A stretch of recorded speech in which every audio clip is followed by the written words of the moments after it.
Today we shall start chapter number 7. Name of the chapter is triangles. We know that a closed figure formed by three intersecting lines is called a triangle.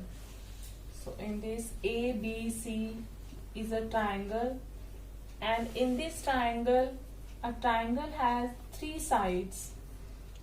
So in these sides are AB,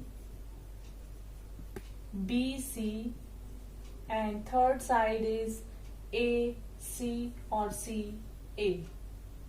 And in this a triangle has three angles: angle A, angle B, and angle C. So angle A, angle B, and angle C.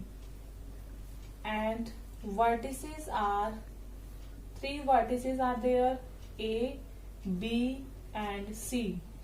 A, B, C. Three vertices are there.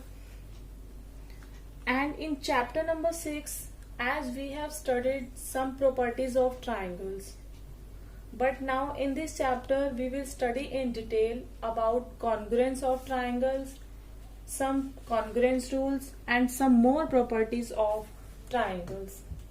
So for this, first is, what are congruent figures?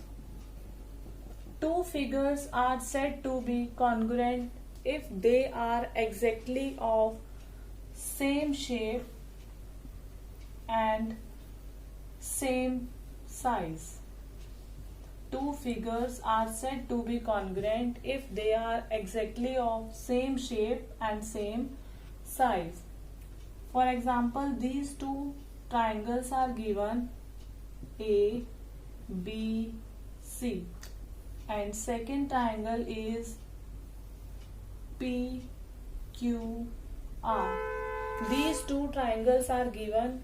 In this triangle it is given that AB means this side is equal to PQ. AB is equal to PQ, and BC is equal to QR, and third side AC is equal to PR. So in this, AB is equal to PQ, BC is equal to QR, and AC is equal to PR. Now these two triangles are of same shape and same size, so we can say that triangle ABC is congruent to triangle PQR, and we use this symbol for congruency. If two triangles are congruent, then their corresponding parts are equal, or we can write in short CPCT, means corresponding parts of congruent triangle.